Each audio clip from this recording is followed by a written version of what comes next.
नमस्कार। मैं आपको लगातार उस तरह की खबरें बताने की कोशिश कर रहा हूं कि चीन ने दुनिया में कैसे अपना आधिपत्य जमाया है। जैसे भारत के सामने धर्म संकट है, ऐसे ही दुनिया के दूसरे देशों के सामने भी धर्म संकट है और वो देश भी उस धर्म संकट से निकलने का रास्ता खोज रहे हैं। मैंने आपको अलग अलग देशों के बारे में बताया। अभी पिछली बातचीत जो मैंने की थी वो यूरोपीय यूनियन के बारे में की थी।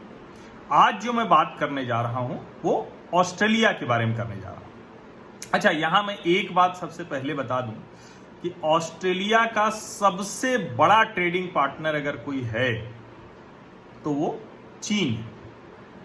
एक वहां का लोवी इंस्टीट्यूट है और उसकी स्थापना हुई थी। लगातार 16 सालों से वो सर्वे करते हैं देश का मूड जैसा जानने के लिए।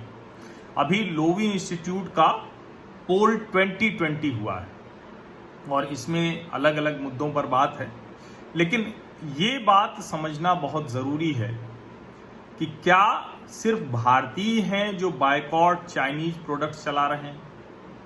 क्या सिर्फ भारत के लोगों को लग रहा है कि जो चीन का एक कहें कि खतरनाक रूप है, एक ऐसा देश जो सिर्फ जमीन कब्जे की राजनीति कर रहा है, एक ऐसा देश जिसके यहाँ मनुष्य नहीं है, नंबर्स हैं, यानी मानवता उसके लिए कुछ मायने नहीं रखती है, ह्यूमन राइट्स कहीं कोई चिंता का विषय ही नहीं है, उस देश का दुनिया के दूसरे देशों में रहने वाले लोग कहें कि उस देश के बारे में क्या सोचते हैं, ये जानना समझना बहुत जरूरी है। और इसीलिए लोवी इंस्टीट्यूट का जो पोल 2020 है वो बड़ा महत्वपूर्ण हो जाता है। अब ये चाइना सबसे बड़ा ट्रेडिंग पार्टनर है ऑस्ट्रेलिया का, और जो वहाँ है तो वहाँ ज़्यादातर चीनी जो देखे जाते हैं, चीन के लोगों को ऑस्ट्रेलियन जो देखते हैं वो बहुत अच्छे भाव में नहीं देखते हैं, एक तरह से कहें कि खराब भाव में देखते हैं। उसकी वजह क्या है? चाइनीज कम्युनिस्ट पार्टी का जो एक कॉलोनीज बनाने का एक सपना फिर से उसका जाग गया है। और मैंने बताया था कि 14 देशों से उसकी सीमाएं लगती हैं और 23 देशों से उसका सीमा विवाद है। जैसे तिब्बत को उसने कब्जा कर लिया तो भारत से भी सीमा विवाद वो कर रहा है। तो ऐसे देश के बारे में क्या सोचते हैं? क्या वहां बायकॉट चाइनीज प्रोडक्ट्स ये कहीं है लोगों के दिमाग में? ऑस्ट्रेलिया ऐसा सोचते हैं या नहीं सोचते हैं? अब एक चीज समझिए, ज्यादातर ऑस्ट्रेलियाई वो चाहते हैं कि चीन के अधिकारी जो ह्यूमन राइट्स अब्यूज जिनके ऊपर आरोप लगते हैं उनको फाइनेंशियल सैंक्शंस और ट्रैवल सैंक्शंस, यानी आर्थिक और जो एक दूसरे देश में जाने वाले सैंक्शंस हैं वो लगे, वो प्रतिबंध लगा दिए जाएं। और इसीलिए इस सर्वे में जो 16वें साल का सर्वे है, क्योंकि ऑस्ट्रेलिया के लोग चीन को लेकर बहुत ज्यादा कहें कि आक्रोश है उनके अंदर, भय है उनके अंदर, ट्रस्ट बिल्कुल खत्म है। चीन को लेकर कतई कोई ट्रस्ट नहीं है, अब तक का न्यूनतम चला गया है। ओवरऑल अगर कहें तो कुछ कुछ मिला के भी सिर्फ 23% लोग हैं जो ये मानते हैं कि नहीं, ये रिस्पॉन्सिबल बिहेवियर करेगा वर्ल्ड में। ये बहुत बड़ी गिरावट है, क्योंकि अगर 2018 से देखें तो 29% ऑस्ट्रेलियाई वो चीन के विरोध में चले गए। अब ये एक बड़ा कहें कि ज़रूरी समझना है कि आखिर जो बायकॉट चाइनीज प्रोडक्ट्स है उसको कैसे देखते हैं वो लोग। अब जब हम इसकी बात पर जाते हैं तो देखिए, ये जो है ना, हाँ, चीन को लेकर ये 94%, 94% ऑस्ट्रेलियाई क्या कह रहे हैं? वो कह रहे हैं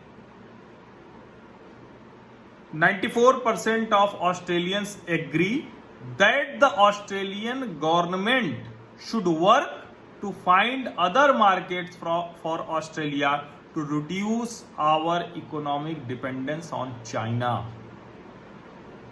ये बड़ी महत्वपूर्ण बात है और मैं इसलिए कह रहा हूं, सबसे बड़ा ऑस्ट्रेलिया का ट्रेडिंग पार्टनर है, बार बार ये बात मैं बता रहा हूं, क्योंकि भारत में ढेर सारे लोग इसको लेकर वो तुरंत, वो मैं कहता हूं ना, यहां मजाक बनाने लगते हैं कि अच्छा अपना चाइनीज फोन तोड़ दिया क्या। मैंने रात में कल ट्वीट किया, जो फिनलैंड की कंपनी है नोकिया, उसने मेड इन इंडिया का बड़ा सा विज्ञापन लगा के प्रमोट करना शुरू किया है। जो एमआई के स्टोर्स हैं उसके आगे बड़ा बड़ा मेड इन इंडिया लगा दिया है।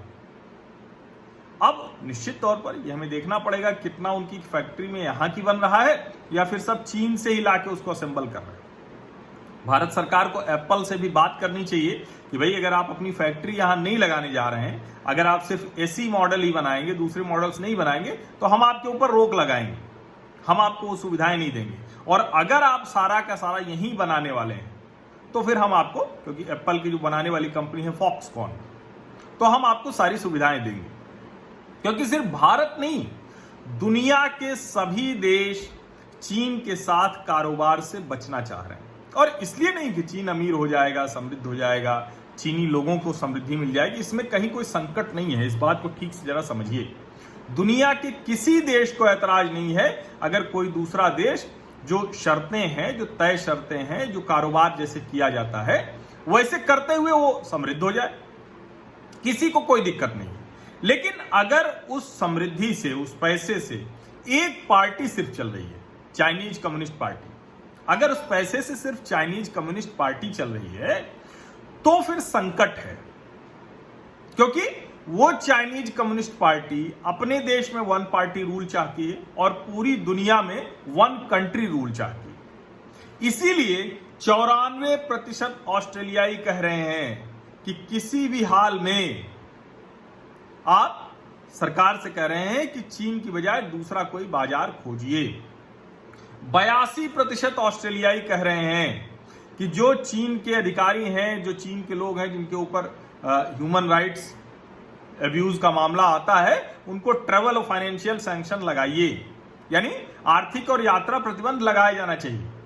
और ये पूरी दुनिया का मन बन रहा है। ये कोई यूरोपीय यूनियन के देश, भारत, चाइना, ऐसा कुछ नहीं है। वो ओवरऑल चाहते हैं, ओवरऑल दुनिया ये चाहती है कि किसी भी तरह से ये हो जाए, ये बहुत जरूरी है। और देखिए, बहुत से लोग हैं जो इसमें समझते हैं, कुछ कुछ अलग अलग तरह की चीजें भी आती हैं, जैसे कुछ लोगों को लगता है कि नहीं वो व्यवहार करेगा। कुछ लोग ये भी मानते हैं कि चीन की इकोनॉमी से ऑस्ट्रेलिया सीधे तौर पर जुड़ा हुआ है, जैसा धर्म संकट हमारे यहाँ है, तो वो मानते हैं कि अगर चाइनीज इकोनॉमी स्लो डाउन करेगी तो ऑस्ट्रेलियन इकोनॉमी भी नीचे जाएगी। और ये बड़ा क्लियर कट है, इसमें कहीं कोई बहुत सोचने की बात नहीं है। लेकिन ओवरऑल अगर कहें तो ऑस्ट्रेलिया के लोग ये बहुत ठीक से मान रहे हैं कि किसी भी तरह से अब चीन के साथ समझौता नहीं होना चाहिए।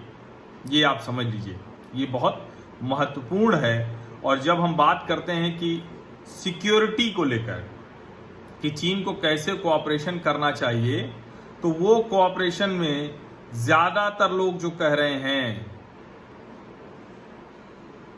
अच्छा देखिए एक और चीज है, ओनली 1 in 10 ऑस्ट्रेलियंस, यानी 10 में से सिर्फ एक ऑस्ट्रेलियाई है जो ये मानने को तैयार है कि चीन भी डेमोक्रेसी है। 10 में से एक, ये बड़ा महत्वपूर्ण है। यानी दुनिया में चाहे जो चीन अपने आप को पेश करे, लेकिन वो मानने को तैयार नहीं है। और एक और चीज है जिसको बार बार हम लोग क्वाड के तौर पर देखते हैं कि क्वाड कंट्रीज का जो, उसको लेकर बहुत साफ साफ कह रहे हैं। 88% ऑस्ट्रेलियाई कह रहे हैं, ये जो पैरा है वो पढ़ के सुनाता हूं। The vast majority of Australians 88% support the 4-way dialogue between Australia, India, Japan and the United States known as the quadrilateral security dialogue. ये जो 2017 में बना है, ये स्थिति है। चीन को लेकर सिर्फ भारत नहीं सतर्क है कि भारत की सीमाओं का अतिक्रमण कर लिया है। चीन को लेकर दुनिया के सभी देश सावधानी बरत रहे हैं और हर देश में कहा जा रहा है। अच्छा देखिए, यहां कोई ऐसा नहीं है कि किसी को ये कि नहीं हमें अपने देश की कंपनी का काम, ग्लोबलाइजेशन का दुरुपयोग किया, उदारीकरण और लोकतंत्र का, मानवाधिकारों का, इन सब का जितनी लोकतांत्रिक व्यवस्थाएं थी उस सबको ध्वस्त किया चीन ने। इसलिए जरूरी है कि चीन को सबक सिखाया जाए और वही बात लोवी इंस्टीट्यूट भी कह रहा है। और इसको ग्लोबल टाइम्स ने रिपोर्ट जब दी, ग्लोबल टाइम्स ने अपने यहां रिपोर्ट छापी है, तो लगे हाथ उसने जो है अपनी भी एक रिपोर्ट बना ली और उस रिपोर्ट में उसने दिखाया कि चीन के लोगों का भी बड़ा विश्वास है ऑस्ट्रेलिया के प्रति। Global Times and the Australian Studies Centre at Beijing, ये इन्होंने कर दिया और इसमें कहा है the survey also shows that nearly half of Chinese respondents see the US as the biggest irritant to China Australia ties. यानी ये कह रहे हैं कि चीन और ऑस्ट्रेलिया के बीच जो ये खराब संबंध है, इसकी सबसे बड़ी वजह आधे से ज्यादा चीनी मानते हैं कि वो अमेरिका है। जाहिर है अमेरिका है जो चेक कर पा रहा है, अमेरिका है जो इस तरह से चीन को सबक सिखा पा रहा है, तो वो उसकी एक वजह है। लेकिन ओवरऑल उसके बाद ये चाइना ऑस्ट्रेलिया रिलेशंस पे ये ज्यादातर उन्होंने भी अपना एक सर्वे किया है और उस सर्वे के लिहाज से देखिए ट्रेवल स्टडी के लिहाज से, अच्छा अलग अलग इनके सर्वे हैं और जिसके लिहाज से ये कह रहे हैं कि नहीं चीनियों का भी भरोसा ऑस्ट्रेलिया पर कम हुआ है। तो निश्चित तौर पर ये म्यूचुअल होगा, जो भी लोग होंगे देश के प्रति तो सबका अपना रहता है, जो भी थोड़ा बहुत सोचते होंगे भले ही उनकी अभिव्यक्ति की आजादी नहीं है, वो नागरिक नहीं है, उनके मानवाधिकार नहीं है, लेकिन सोचता हर कोई है, तो उतने लोग सोचते जरूर होंगे। बस सवाल यही है कि ये सर्वे कहाँ होता है, ये पोल इस तरह का कहाँ होता है। तो बहुत बहुत शुक्रिया, बहुत धन्यवाद कि आप लोग इस चर्चा में शामिल हुए और मैं आपको चीन संबंधित हर खबर आपको बताता रहूंगा। मैं प्रतिदिन कोशिश करूंगा कि चीन पर कम से कम एक बातचीत मैं करता ही रहूं। बहुत बहुत धन्यवाद।